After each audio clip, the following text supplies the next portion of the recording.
Painted application ધોરણ 6 થી 12ના વિદ્યાર્થીઓ માટે અપડેટ થઈ ચૂકી છે. આ એપ્લિકેશનમાં શું છે? બધા જ વિષયના વિડીયોઝ છે. ગુજરાતની બેસ્ટ ફેકલ્ટી દ્વારા લાઈવ લેક્ચર્સ છે. આઈએમપી પ્રશ્ન છે, ટેસ્ટ સિરીઝ છે અને ગુજરાતના તમામ વિદ્યાર્થીઓ સાથે તમે તમારી કમ્પેરિઝન કરી શકો છો. ગેમિફિકેશન છે અને બીજું ઘણું બધું. તો તમે એપ્લિકેશન ડાઉનલોડ ન કરી હોય તો ડિસ્ક્રિપ્શનમાં લિંક આપી છે. હમણાં જ પ્લે સ્ટોર ઉપર જાઓ અને એપ્લિકેશન ડાઉનલોડ કરો. ઘરે બેઠીને સરસ મજાનું ગુજરાતની જોરદાર ફેકલ્ટી સાથે ભણો, સારા માર્ક્સે પાસ થાઓ. એના પછી આપણે પવનો વિશે વાત કરેલી કે ભારત મોસમી આબોહવા વાળો દેશ છે. વરસાદ લાવતા પવનો એ કઈ દિશામાંથી આવે? બરાબર, વરસાદ લાવતા જે મોસમી પવનો છે એ કયા પવનોમાંથી ઉદ્ભવે? મોસમ શબ્દ કઈ ભાષાનો છે? ભારતમાં કેટલી ઋતુઓ છે? આ બધી વાતો કરેલી. એના પછી ભારતની અંદર હવામાન અને આબોહવા એના ડેટા, હવામાન અને આબોહવા એનો રેકોર્ડ, હવામાન અને આબોહવા એની માહિતી કોણ ભેગું કરે? કઈ સંસ્થા ભેગી કરે? એક સંસ્થા છે, એનું નામ છે ભારતીય હવામાન કચેરી. આ ભારતીય હવામાન કચેરી છે એનું મુખ્ય મથક નવી દિલ્હી ખાતે આવેલું. ક્યાં આવેલું? નવી દિલ્હી ખાતે. અને આ સંસ્થા છે એ હવામાન અને આબોહવા એના ડેટા તૈયાર કરે, એનો રેકોર્ડ એની આગળ રાખે. સમજાઈ ગયું સાહેબ? હવે ઋતુઓ સાહેબ, ઋતુઓ કેટલા પ્રકારની? ઋતુઓ 3. લોકોએ ઋતુઓ ને કેટલા ભાગમાં વહેંચ્યું? એટલે મારી તમારી જેવા લોકોએ ઋતુને કેટલા ભાગમાં વિભાજિત કરી? મારી તમારી જેવા લોકોએ ઋતુને 3 ભાગમાં વિભાજિત કરી. ઉનાળો, શિયાળો અને ચોમાસું. ફરીવાર, ઉનાળો, શિયાળો અને ચોમાસું. ડન? ઓકે સાહેબ. પરંપરાના આધારે, પરંપરાગત સ્ત્રોતના આધારે ઋતુના કેટલા પ્રકાર પાડવામાં આવ્યા? પરંપરાના આધારે આપણા પૂર્વજોતા સમયથી 6 પ્રકાર પાડ્યા એ લોકોએ. પરંપરાના આધારે 6 પ્રકાર: શિશિર, વસંત, ગ્રીષ્મ, વર્ષા, શરદ અને હેમંત ઋતુ. આ 6. એના પછી હવામાન કચેરી છે, એને ઋતુને કેટલા ભાગમાં વિભાજિત કરી? હવામાન કચેરીએ ઋતુને કેટલા ભાગમાં વિભાજિત કરી? તો 4 ભાગમાં. કેટલા ભાગમાં? 4. ઉનાળો, ચોમાસું, પાછા ફરતા મોસમી પવનોની ઋતુ અને શિયાળો. આવી 4 ભાગમાં વિભાજિત કર્યું. તો આ વસ્તુ કીધી આપણે ઋતુઓના પ્રકાર કઈ રીતે પાડ્યા. લોકોએ 3 કીધા, પરંપરાના આધારે એના 6 પ્રકાર પાડ્યા અને કચેરીએ એના પ્રકાર પાડ્યા 4. આ વસ્તુ ભણાવેલી. એના પછી ઋતુઓ કેવી રીતે બદલાય એ સમજાવેલું. પછી અક્ષાંશ ઋતુ વિશે વાત કરેલી, રેખાંશ ઋતુ વિશે વાત કરેલી. 23.5 ઉત્તર અક્ષાંશને કર્કવૃત કહેવાય. કર્કવૃત પર સૂર્યના કિરણો સીધા ક્યારે પડે? 21 જૂનના દિવસે પડે. આ 21 જૂનનો દિવસ યોગ દિવસ તરીકે ઉજવાય. મકર વૃત પર સૂર્યના કિરણો ક્યારે સીધા પડે? 22 ડિસેમ્બરના રોજ સીધા પડે. બરોબર? આ 22 ડિસેમ્બરનો દિવસને દક્ષિણાયન કહેવાય. આ બધી વસ્તુ બનાવેલી. એના પછી આ વસ્તુ જોઈ લો તમે, આ બધું ભણાવેલું. હવે આજે જે આપણે વાત કરવી છે એ આબોહવાને અસર કરતા પરિબળોની વાત કરવી છે. સાહેબ, આબોહવાને અસર કરતા પરિબળોની અંદર વાત કરીએ તો પેલું પરિબળ છે અક્ષાંશ. આ અક્ષાંશ છે એ આબોહવાને અસર કરતું પરિબળ છે. આ અક્ષાંશ છે એ આબોહવાને અસર કરતું એક પરિબળ છે. એના પછી બીજું પરિબળ, હવામાન અને આબોહવા કેમ બદલાય? હવામાન અને આબોહવામાં ફેરફાર થાય છે, તો આ ફેરફાર થવા માટે કયા પરિબળો જવાબદાર છે? હું તમને એમ પૂછું છું, હું તમને એમ સમજાવું છું કે ભાઈ આબોહવાની અંદર, હવામાનની અંદર જે ફેરફારો થાય છે, આ ફેરફારો થવા માટે કયા પરિબળો, કારણ કયા જવાબદાર છે? તો પહેલું અક્ષાંશ, બીજું સમુદ્રથી અંતર, ત્રીજું સમુદ્રની સપાટીથી ઊંચાઈ, ચોથું વાતાવરણીય દબાણ અને પવન. આ બધા કારણો છે એ એના પરિબળો જવાબદાર છે. પહેલું જોઈએ અક્ષાંશ. બરોબર યાદ રાખજો, ભૂલતા નહીં. આબોહવાને, હવામાનને અસર કરતા પરિબળો કયા?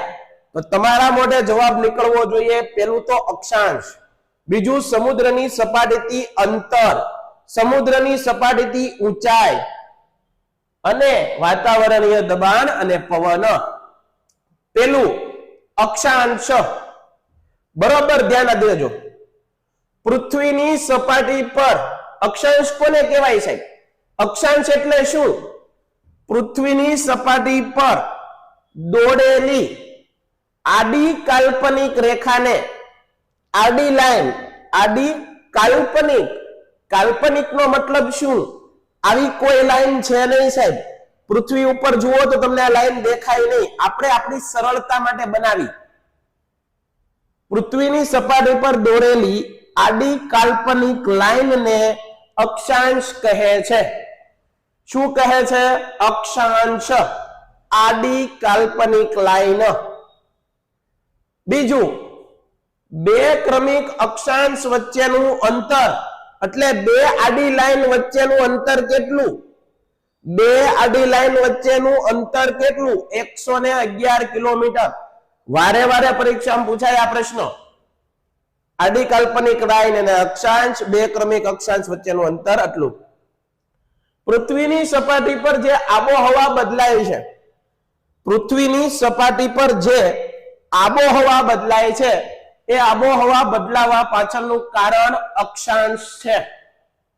આ અક્ષાંશના કારણે આ બધું બદલાય છે. આ એક કારણ છે એના માટે. સમજાણું? ઓકે. હવે જુઓ, વિષુવવૃત્તની આસપાસના પ્રદેશમાં, તો સાહેબ પેલા તો એ અમને સમજાવવું પડે આ વિષુવવૃત્ત એટલે શું? વિષુવવૃત્ત એટલે મેં તમને ભણાવેલું કે પૃથ્વીના બે અડધા ભાગ કરતું અક્ષાંશ. નો સમજાણું સાહેબ? ફરી વાર સમજાવું. પૃથ્વીનો ગોળો છે, એની બરોબર વચ્ચેથી એક લાઈન ખેંચો તમે, તો એ આડી લાઈન છે આ વચ્ચેની, એને કહેવાય વિષુવવૃત્ત. સૌથી મોટું અક્ષાંશ 0 ડિગ્રી વૃત્ત. આ વિષુવવૃત્ત પૃથ્વીના બે ભાગ કરે. ઉપર તરફનો પૃથ્વીનો અડધો ભાગ, અડધો ઉત્તર તરફનો ભાગ એને ઉત્તર ગોળાર્ધ, અડધો દક્ષિણ તરફનો ભાગ એને દક્ષિણ ગોળાર્ધ. સાહેબ સમજાણું નહીં? ફિર સે બોલીએ આપ. પૃથ્વીની સપાટીથી બરોબર મધ્યમાં પસાર થતું અક્ષાંશ એટલે વિષુવવૃત્ત. આ વિષુવવૃત્ત પૃથ્વીના બે અડધા ભાગ કરે. ઉપરનો અડધો ભાગ એને ઉત્તર ગોળાર્ધ, દક્ષિણનો અડધો ભાગ એને દક્ષિણ ગોળાર્ધ કહેવાય. સાહેબ એક વાત કહું, એકદમ ક્લિયર સમજાઈ ગયું છે, એકદમ. પણ આ બે ત્રણ જણા છે એના હાથ હજી ઊંચા છે. હાલો આગળ. સૂર્યના કિરણો લંબ પડે વિષુવવૃત્ત પર. આ વિષુવવૃત્ત ઉપર સૂર્યના કિરણો સીધા પડે. કેવા પડે? સીધા. જે જગ્યાએ સૂર્યના કિરણો સીધા પડતા હોય ત્યાં વિદ્યાર્થી મિત્રો બારે માસ શું પડતી હોય? ગરમી. શું પડતી હોય? ગરમી. તો વિષુવવૃત્તની આજુબાજુમાં જે દેશ આવેલા હશે ત્યાં ગરમી હશે, ફૂલ ગરમી. આથી વિષુવવૃત્તની આસપાસના પ્રદેશના દેશોમાં ગરમી વધારે પડે છે. શું પડે? ગરમી વધારે પડે છે. ઓકે. ભારત ઉષ્ણ અને સમશીતોષ્ણ કટિબંધમાં આવેલો દેશ. ભારત ઉષ્ણ અને સમશીતોષ્ણ કટિબંધમાં આવેલો દેશ છે. તો પેલું કારણ મેં ભણાવ્યું અક્ષાંશ. હવે પ્રશ્ન પૂછી લઉં.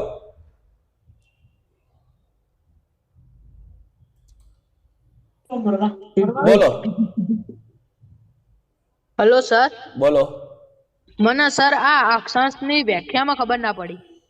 બેટા અક્ષાંશ એટલે જો અહીંયા જો તો પૃથ્વીની બરોબર વચ્ચેથી આડી લાઈન દોરીએ ને આપણે, હા એને શું કહેવાય? અક્ષાંશ. અક્ષાંશ. અને આવી રીતે ઊભી લાઈન દોરો, ઊભી, એને શું કહેવાય? વિષુવવૃત્ત. રેખાંશ કહેવાય. એને શું કહેવાય દીકરા? હા સોરી સર, રેખાંશ. આ વચ્ચેની બરોબર જો તને દેખાય, આ પીળી લાઈન દેખાય છે, હા હા હા સર, એને શું કહેવાય? અક્ષાંશ. અક્ષાંશ.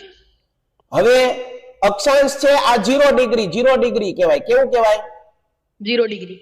0 થી પછી 1 2 3 4 5 એમ અહીંયા પોગીએ આપણે ઉપર, હા ત્યાં કેટલા થઈ જાય? 90. કેટલા? 90. 90. પછી એવી જ રીતે નીચે પણ થાય, દક્ષિણ તરફ જતા જઈએ 1 2 3 4 અહીંયા પોગીએ એટલે કેટલા થાય? 90. 90. સમજાય છે? હા સર. ઉપરના 90 એને ઉત્તર અક્ષાંશ, નીચેના 90 એને દક્ષિણ અક્ષાંશ, અને વચ્ચેનું આ 1 એટલે કેટલા છે? આ અક્ષાંશ કુલ કેટલા? 90. 181 થાય. કેટલા? 181. હા, થાય કે નહીં? બરોબર હો, બરોબર.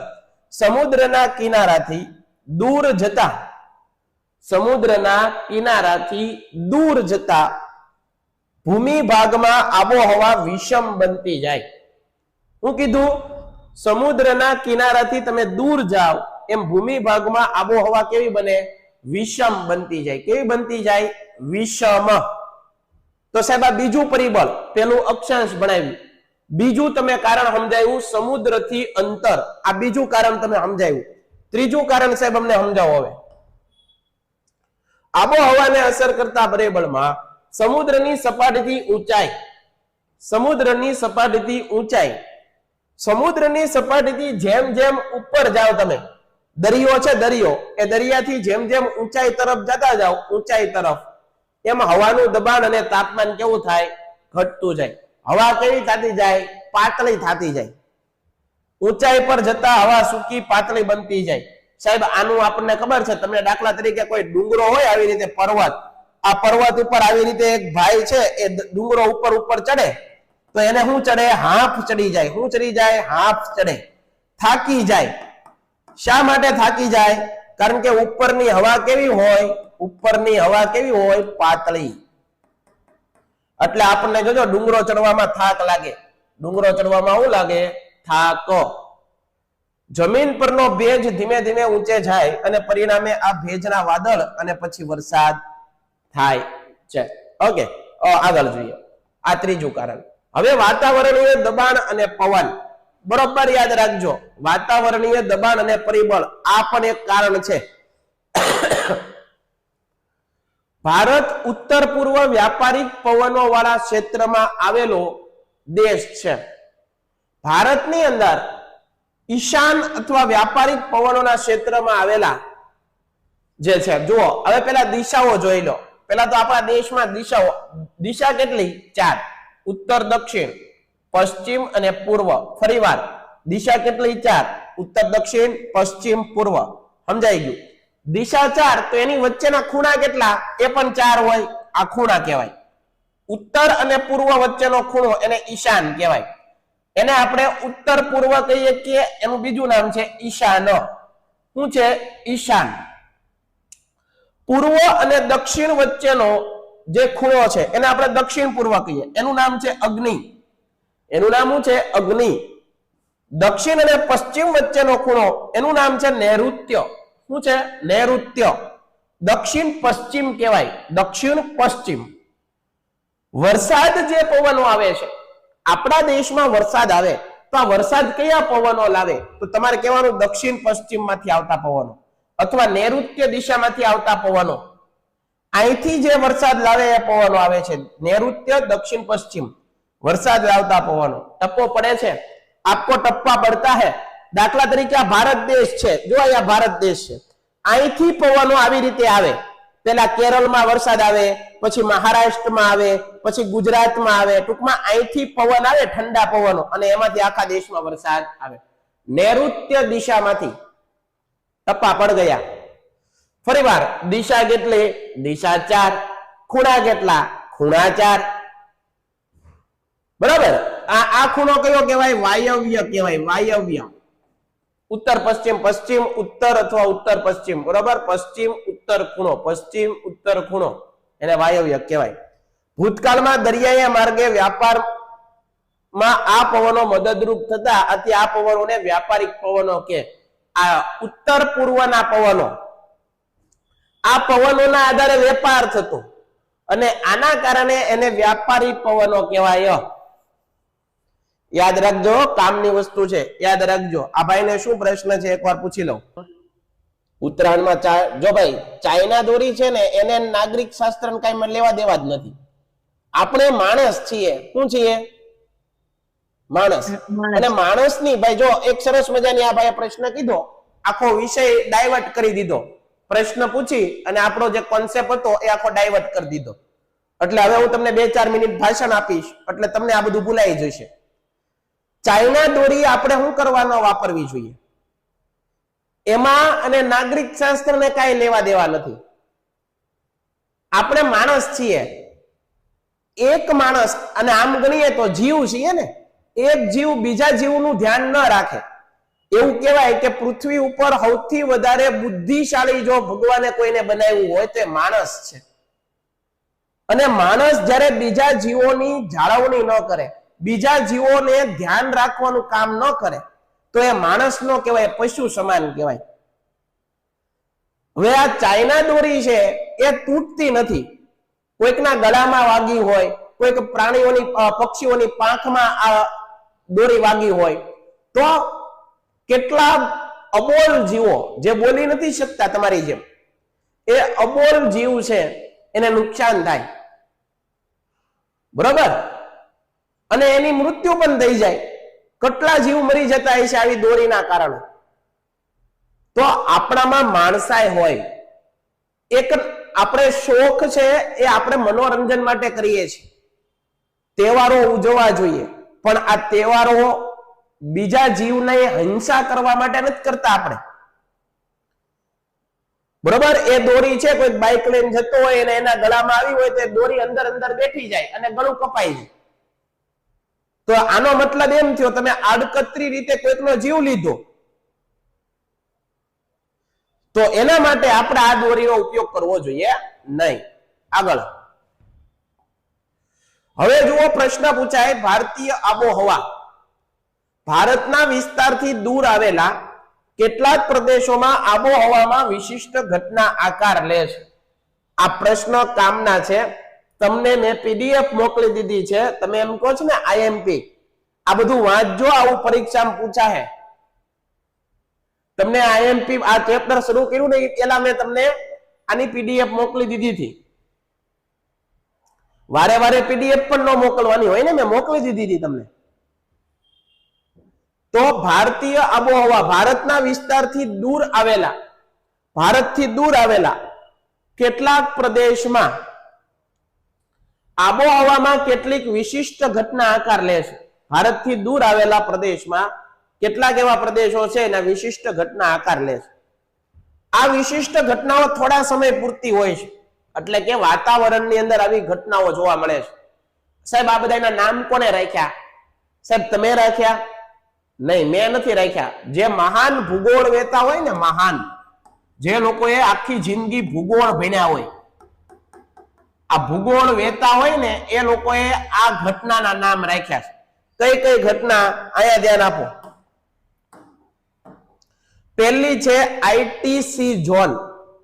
આઈટીસી ઝોન આ એક ઘટના છે. બીજી જેટ સ્ટ્રીમ, હું હમણાં કહીશ જેટ સ્ટ્રીમ એટલે હું. એના પછી પશ્ચિમ વિક્ષેપ અથવા તો વેસ્ટર્ન ડિસ્ટર્બન્સ, અને એક છે અલ નીનો. આ પ્રશ્ન જીપીએસસી માં પૂછાય, યુપીએસસી માં પૂછાય, આઈએએસ બનવું હોય તો પૂછાય, આઈપીએસ બનવું હોય તો આવું બધું પૂછાય. પેન્ટેડ એપ્લિકેશન ધોરણ 6 થી 12ના વિદ્યાર્થીઓ માટે અપડેટ થઈ ચૂકી છે. આ એપ્લિકેશનમાં શું છે? બધા જ વિષયના વિડીયોઝ છે. ગુજરાતની બેસ્ટ ફેકલ્ટી દ્વારા લાઈવ લેક્ચર્સ છે. આઈએમપી પ્રશ્ન છે, ટેસ્ટ સિરીઝ છે, અને ગુજરાતના તમામ વિદ્યાર્થીઓ સાથે તમે તમારી કમ્પેરિઝન કરી શકો છો. ગેમિફિકેશન છે અને બીજું ઘણું બધું. તો તમે એપ્લિકેશન ડાઉનલોડ ન કરી હોય તો ડિસ્ક્રિપ્શનમાં લિંક આપી છે, હમણાં જ પ્લે સ્ટોર ઉપર જાઓ અને એપ્લિકેશન ડાઉનલોડ કરો. ઘરે બેઠીને સરસ મજાનું ગુજરાતની જોરદાર ફેકલ્ટી સાથે ભણો, સારા માર્ક્સે પાસ થાઓ. તમારી ટેક્સ્ટ બુકમાં દાખ્યું છે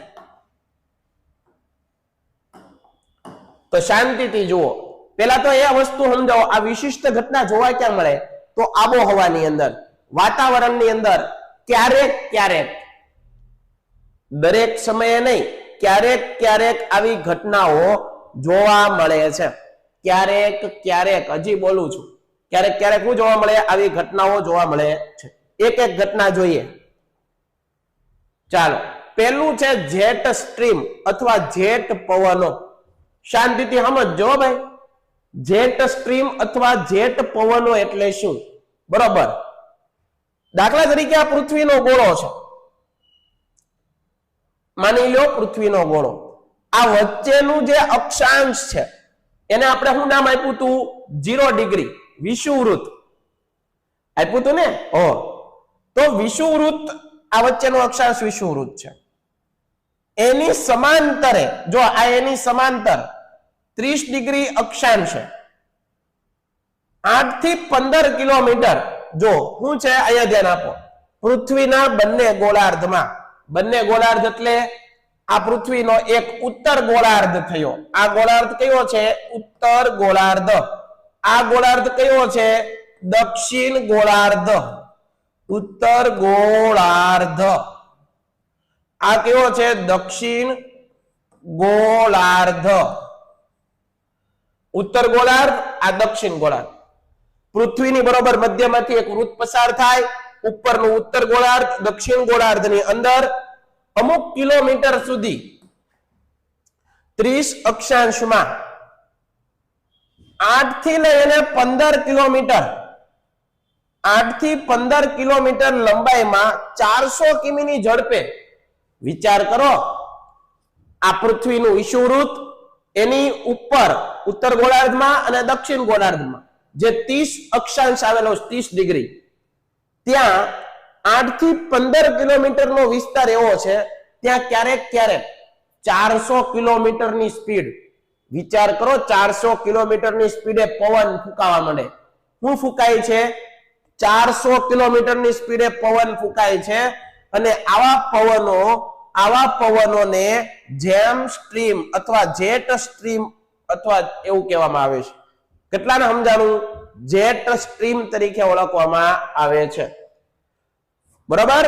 તો આ પ્રશ્ન પૂછાય કે ભાઈ પૃથ્વીના બંને ગોળાર્ધમાં આશરે 30 ડિગ્રી અક્ષાંશના 8 થી 15 કિલોમીટરનો એવો વિસ્તાર છે જ્યાં ઘણીવાર 400 કિલોમીટરની સ્પીડે પવન ફૂંકાવા માંડે છે.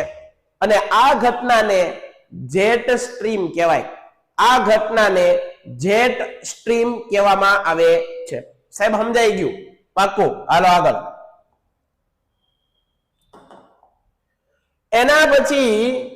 એના પછી પશ્ચિમી વિક્ષોભ. આ ઘટના સાહેબ સમજવી છે. પશ્ચિમી વિક્ષોભ એટલે શું? અથવા એને ઇંગ્લિશમાં કહેવાય western disturbance. Western disturbance. Okay. પશ્ચિમ એશિયા ઉપર રચાતો જેટ સ્ટ્રીમ પૂર્વ દિશામાં આવે છે. પશ્ચિમમાંથી પૂર્વ દિશા તરફ એ પવન જાય છે.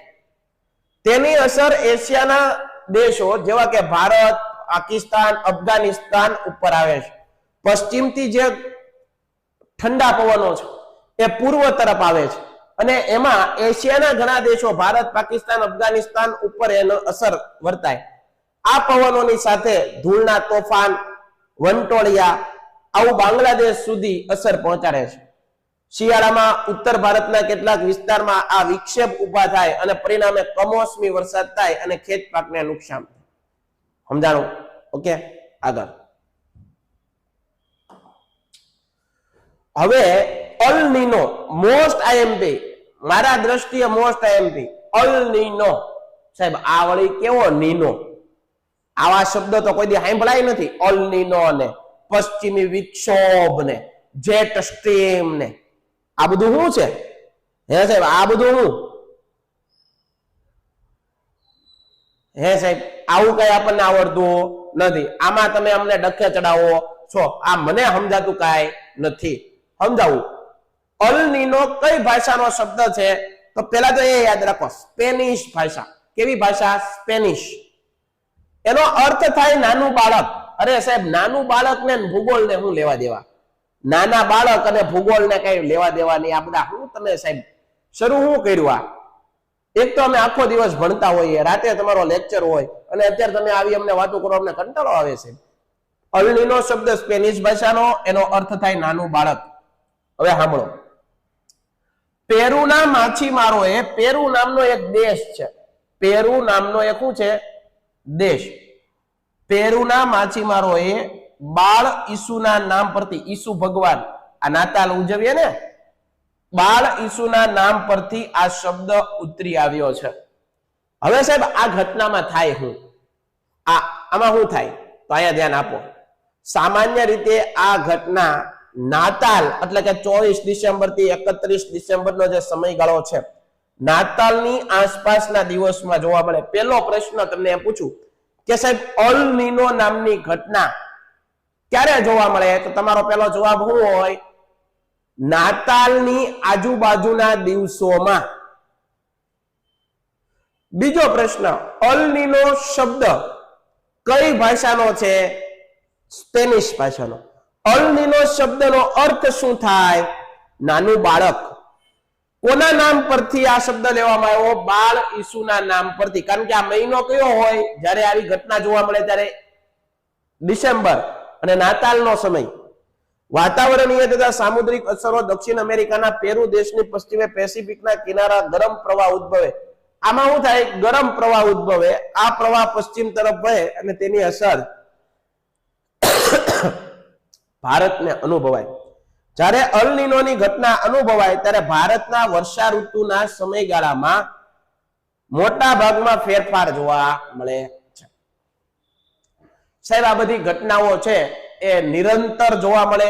ના દીકરા, નિરંતર નો જોવા મળે, ક્યારેક ક્યારેક જોવા મળે. ક્યારેક ક્યારેક શું થાય? જોવા મળે. તો આ વસ્તુ આપણને યાદ રહેવી પડે, યાદ રાખવાની છે. આઈટીસી ઝોન, સાંભળજો, આઈટીસી ઝોન એનું પૂરું નામ શું છે? Inter tropical convergence zone. આનું નામ યાદ રાખજો ભાઈ, ITC zone, internal tropical convergence zone. Done. વ્યાપારી પવનો જ્યાં ભેગા થાય ત્યાં વિષુવવૃત્ત ઉપર વિશાળ હળવું દબાણ ક્ષેત્ર રચાય. જ્યાં વ્યાપારી પવનો ભેગા થાય ત્યાં વિષુવવૃત્ત ઉપર હળવું દબાણ ક્ષેત્ર રચાય. તેને આંતર ઉષ્ણકટિબંધીય અભિસરણ ક્ષેત્ર કહે છે. આ ઘટનાના કારણે ભારતના કેટલાક ભાગમાં વરસાદ પડે છે. ભારતના કેટલાક ભાગમાં શું પડે છે? વરસાદ. પછી એક શબ્દ આ યાદ રાખજો, નોર્વેસ્ટર. નોર્વેસ્ટર એટલે શું? ઉત્તર ભારત અને પૂર્વ ભારત ઉપર હવાનું હલકું દબાણ પૂર્વના છેક બિહાર સુધી આવે, જેના લીધે ઝારખંડ અને ઓડિશાના ઉચ્ચ વિસ્તારોમાં ક્યારેક ક્યારેક ખૂબ ગરમ થઈ જાય. આ ઘટનાને નોર્વેસ્ટર કહેવામાં આવે. સ્થાનિક લોકો નોર્વેસ્ટરની ઘટનાને કાળ વૈશાખી. પરીક્ષામાં અહીંથી પ્રશ્ન પૂછાય, નીચેનામાંથી કઈ ઘટનાને સ્થાનિક લોકો કાળ વૈશાખીના નામથી ઓળખે છે? ફરીવાર, નીચેનામાંથી કઈ ઘટનાને કાળ વૈશાખી ના નામથી ઓળખવામાં આવે છે? તો નોર્વેસ્ટર નામની ઘટના છે એને કાળ વૈશાખીના નામે ઓળખવામાં આવે છે. કઈ ઘટનાને? નોર્વેસ્ટર. આ નોર્વેસ્ટર નામની ઘટનાને કાળ વૈશાખી તરીકે ઓળખવામાં આવે છે. ડન. પાકું યાદ રાખજો. સાહેબ લૂ એટલે શું? તમને ખબર છે ઉનાળાની અંદર ઘણી વાર તમને ગરમ ગરમ હવા બપોરના સમયગાળામાં વાતી હોય, એને કહેવાય આપણે લૂ કહેતા હોઈએ છીએ. જોઈએ, પશ્ચિમ અને ઉત્તર પશ્ચિમ ભારતના સૂકા જમીન ભાગોમાં ધૂળની ડમરીઓ કે ધૂળના તોફાનો એ સામાન્ય ઘટના છે. શું કીધું? પશ્ચિમ અને ઉત્તર પશ્ચિમ ભારતના સૂકા જમીન ભાગોની અંદર ધૂળની ડમરીઓ કે ધૂળના તોફાનો એ સામાન્ય ઘટના છે. ઉનાળામાં ખાસ કરીને મે મહિનો હોય, ઉનાળામાં મે મહિનો, આ મે મહિનાના ઉત્તર ભારતમાં અતિ સૂક્ષ્મ પવન ફૂંકાય. આ પવનો અતિ ગરમ પવનને લૂ કહેવામાં આવે છે. ટૂંકમાં ખૂબ ગરમ પવનો હોય એને લૂ કહેવામાં આવે છે. અતિશય ગરમીથી મનુષ્ય, પ્રાણીઓ, પશુ પક્ષીઓ નું મૃત્યુ પણ ભેટે છે, મૃત્યુ પણ થાય છે ખૂબ ગરમીના કારણે. બરોબર, ખૂબ અતિશય ગરમીના કારણે મૃત્યુ પણ થાય છે. ટપ્પા પડે છે, ટપ્પા પડે. ઓકે, તો આ વસ્તુ તમને આ યાદ રહેવી પડે. પાકું? આગળ. આમ્રવૃષ્ટિ એટલે શું? આમ્રવૃષ્ટિ કેટલીક વાર મે માસ દરમિયાન, સાંભળજો, કેટલીક વાર મે માસ દરમિયાન મલબારના કિનારે થોડો વરસાદ પડે. આ વરસાદ કેરીના પાકને પકવવામાં મદદ થાય. ચાલો હવે જો આપણા દેશની અંદર મેં ઋતુઓ કીધી કે ભાઈ ઋતુઓને આપણે બધાએ 3 ભાગમાં વહેંચી, શિયાળો, ઉનાળો અને ચોમાસું. પહેલી ૃતુ આપણે જોઈએ શિયાળા વિશે. તો કે ભાઈ લોકોએ ઋતુને કેટલા ભાગમાં વહેંચી? અહીંયા ધ્યાન આપજો, અહીંયા બધાનું ધ્યાન આપજો તમે, તો જ આવડશે, નકર કાંઈ આવડવાનું નથી આ. કારણ કે તમને આ ન સમજાય. લોકોએ ઋતુને કેટલા ભાગમાં વહેંચી? 3 ભાગમાં, શિયાળો, ઉનાળો, ચોમાસું. પરંપરાના આધારે ઋતુના કેટલા પ્રકાર પાડ્યા? 6. હવામાન કચેરીએ ઋતુના કેટલા પ્રકાર પાડ્યા? તો તમને બધાને ખબર છે. હવામાન કચેરીએ ઋતુના કેટલા પ્રકાર પાડવામાં આવ્યા? તો હવામાન કચેરીએ ઋતુના પ્રકાર પાડ્યા 4. કેટલા? 4. તો આ વસ્તુ આવડવી જોઈએ. પહેલું વાત કરીએ શિયાળો. સાહેબ, શિયાળાની અંદર એ સમયગાળો ડિસેમ્બર થી ફેબ્રુઆરી સુધી શિયાળો હોય. ડિસેમ્બર થી શરૂ કરો, ફેબ્રુઆરી શિયાળાનો સમય. 22 સપ્ટેમ્બર થી 21 માર્ચ સુધી, સાંભળજો, 22 સપ્ટેમ્બર થી 21 માર્ચ સુધી સૂર્યના કિરણો દક્ષિણ ગોળાર્ધ પર, ક્યાં પડે? દક્ષિણ ગોળાર્ધ પર. આયા આ દક્ષિણ ગોળાર્ધ પર સીધા પડે, એટલે ત્યાં શું છે? ઉનાળો. જે જગ્યાએ સૂર્યના કિરણ સીધા પડે ત્યાં ઉનાળો હોય. આટલી વસ્તુ સમજાય કે ન સમજાય? સૂર્યનો તાપ વધારે પડતો હોય ત્યાં કઈ શિયાળો થોડો હોય, ઉનાળો હોય. જ્યારે આ સમયગાળા દરમિયાન ઉત્તર ગોળાર્ધમાં સૂર્યના કિરણો, જ્યારે અહીંયા સૂર્યના કિરણો સીધા પડે ત્યારે અહીંયા સૂર્યના કિરણો કેવા પડતા હોય? ત્રાંસા. કેવા? ત્રાંસા. તો અહીંયા ઉનાળો હોય તો અહીંયા શું હોય? શિયાળો હોય. શિયાળા દરમિયાન પવન સૂકા અને ઠંડા હોય, ભેજ હોતો નથી. આ ઋતુ દરમિયાન આકાશ વાદળા વગરનું સ્વચ્છ હોય. આ સમયગાળા દરમિયાન ઉત્તર ભારતના તાપમાન અત્યંત નીચું જાય અને જેના કારણે વર્ષા થાય. સાહેબ, હિમ વર્ષા એટલે શું? બરફની વરસાદ. બરફ પડે, બરફ, બરફની વર્ષા, વરસાદ થાય ને એને હિમ વર્ષા કહેવાય. ભારતમાં શિયાળો ખૂબ સ્ફૂર્તિદાયક અને આરોગ્યવર્ધક હોય છે. શિયાળો છે એ સ્ફૂર્તિદાયક હોય. શિયાળામાં કસરત કરવાની, સારો ખોરાક ખાવાની મજા આવે. કસરત વાળા માટે તો બેસ્ટ. શિયાળા દરમિયાન રાત્રિ લાંબી અને દિવસ ટૂંકો હોય. અત્યારે શિયાળાની રાત લાંબી હોય, દિવસ ટૂંકો હોય. શિયાળામાં વહેલી સવારે તમે ગાડી ઉપર હાથ ફેરવો ને તો ઝાકળ પડી હોય, ઝાકળ રસ્તા ઉપર, ગાડી ઉપર. આમ તમે હાથ અડાડો, આખા ભીના થઈ જાય તમારા હાથ, ઝાકળ. શિયાળા ઋતુ દરમિયાન લેવામાં આવતા પાકને રવિ પાક કહેવાય. પરીક્ષામાં પૂછાય કે શિયાળાની અંદર જે પાક લેવામાં આવે, શિયાળાની અંદર જે ખેતી કરવામાં આવે, કયા પાકની? તો એ પાક કહેવાય રવિ પાક. કયો પાક? રવિ પાક. ડન બાપુ? ઓકે.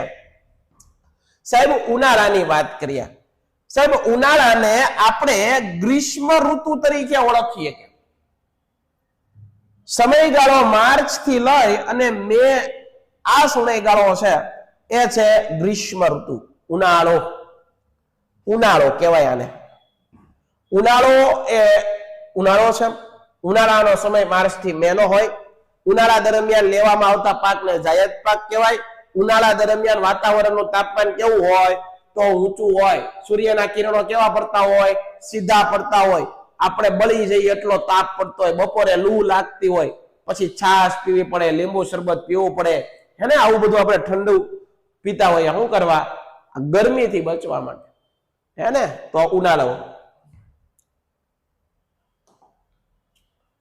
ઘણીવાર લૂ પડવાય. ઉત્તર ભારતની સરખામણી દક્ષિણ ભારતમાં ઉનાળો સૌમ્ય અને તાપમાન થોડુંક નીચું. સાહેબ હું કીધું? ઉત્તર ભારત છે એની કરતા દક્ષિણ ભારતમાં ઉનાળાની અસર ઓછી હોય. શું કરવાના? દરિયો છે, અને દરિયા નજીક જે પ્રદેશો આવ્યા ના ઉનાળો એટલો બધો ગરમી લાગે નહીં. ટપકો પડે ને. હા, આગળ ચોમાસું. ચોમાસાનો સમયગાળો જૂન થી સપ્ટેમ્બર. કયો પાક લેવામાં આવે? ખરીફ પાક. કયો? ખરીફ પાક. ચોમાસાનો સમયગાળો જૂન થી સપ્ટેમ્બર. આ સમયગાળામાં કયો પાક લેવામાં આવે? ખરીફ પાક લેવામાં આવે. ચોમાસાનો સમયગાળો જૂન થી સપ્ટેમ્બર. કયો પાક? ખરીફ પાક. ઓકે. ભારતની અંદર ચોમાસું સામાન્ય રીતે, સાંભળજો, ભારતની અંદર ચોમાસું સામાન્ય રીતે જૂન થી સપ્ટેમ્બર હોય. ચોમાસામાં લેવામાં આવતા પાકને ખરીફ પાક કહેવાય. ભારતમાં ચોમાસું અથવા વરસાદ લાવતા પવનો નૈઋત્ય, મેં તમને કીધું કે ભાઈ દક્ષિણ પશ્ચિમ માંથી પવનો આવે અને એ વરસાદ લાવે. આવા પવનોને મોસમી પવનો પણ કહેવાય, વરસાદ લાવતા પવનો પણ કહેવાય. વાતાવરણ ભેજવાળું અને વાદળછાયું હોય છે. ફરીવાર જુઓ, શિયાળાની અંદર રવિ પાક, ચોમાસામાં ખરીફ પાક, ઉનાળામાં જાયદ પાક. તો આ ત્રણ ઋતુઓ ભણાવી: શિયાળો, ઉનાળો અને ચોમાસું. આટલા સુધી કઈ પ્રશ્ન હોય તો મને પૂછી લો. બાકી આજનો લેક્ચર આપણે અહીંયા પૂરો કરીએ છીએ. ચાલો મને પૂછી લો કોઈને કઈ પ્રશ્ન હોય. પેન્ટેડ એપ્લિકેશન ધોરણ 6 થી 12 ના વિદ્યાર્થીઓ માટે અપડેટ થઈ ચૂકી છે. આ એપ્લિકેશનમાં શું છે? બધા જ વિષયના વિડીયોઝ છે. ગુજરાતની બેસ્ટ ફેકલ્ટી દ્વારા લાઈવ લેક્ચર્સ છે. આઈએમપી પ્રશ્ન છે, ટેસ્ટ સિરીઝ છે, અને ગુજરાતના તમામ વિદ્યાર્થીઓ સાથે તમે તમારી કમ્પેરિઝન કરી શકો છો. ગેમિફિકેશન છે અને બીજું ઘણું બધું. તો તમે એપ્લિકેશન ડાઉનલોડ ન કરી હોય તો ડિસ્ક્રિપ્શનમાં લિંક આપી છે. હમણાં જ પ્લે સ્ટોર ઉપર જાઓ અને એપ્લિકેશન ડાઉનલોડ કરો. ઘરે બેઠીને સરસ મજાનું ગુજરાતની જોરદાર ફેકલ્ટી સાથે ભણો, સારા માર્ક્સે પાસ થાઓ.